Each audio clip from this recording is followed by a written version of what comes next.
Alright, so after removing the battery, now we need to remove the serpentine belt. And we have a couple different methods to do it. I mean, pick your poison. Sometimes you can go with the serpentine belt tool. So you can see that this method doesn't work because as soon as we remove the belt and remove the tension, the serpentine belt remover is forced against this part right here and we're unable to remove it. Some people I've seen use the daisy chain method where you use a 15, you hook it on, and to get extra leverage, you put another bigger wrench on top and use that to pull down. In our case, we have an Ezarc zero offset wrench that should work. And if we need extra leverage, then we can put this bar on top of it. Now the problem with the Ezarc wrench like this, or if you have a stub socket, is that it doesn't give you enough room to slip the belt off. What you're going to need to do is you're going to need to remove this bottom bracket that's blocking the belt on this on the bottom side, and then you can be able to slip it out from the bottom. And of course, to access that bracket, usually this is mounted on it. So all you would do is just pull it out, and then put it off to the side. But be careful because it can spill, so just make sure that it doesn't leak.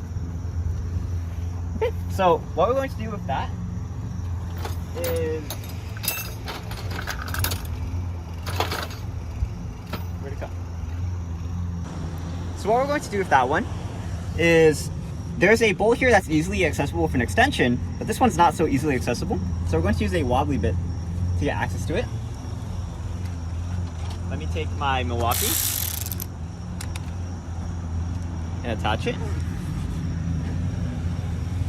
These are number 10.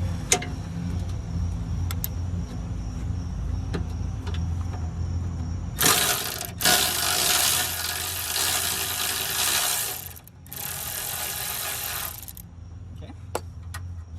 So that's what the bolt looks like. Keep that safe. Same on this one.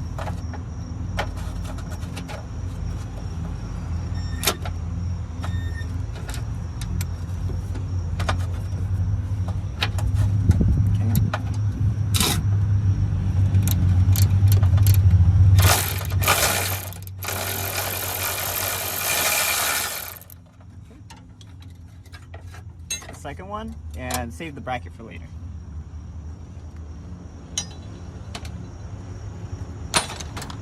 Okay, so let's try using that method that I showed you.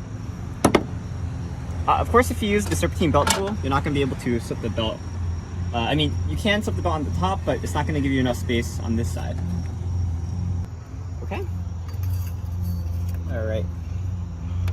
So we have it pushed back. Now we're just going to loop the belt out from the bottom.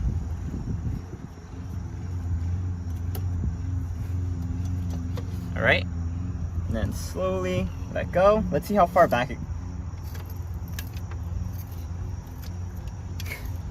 Okay, so it doesn't go further back. So I guess if you want to use the serpentine belt, so you can see that this method doesn't work because as soon as we remove the belt and remove the tension, the serpentine belt remover is forced against this part right here and we're unable to remove it.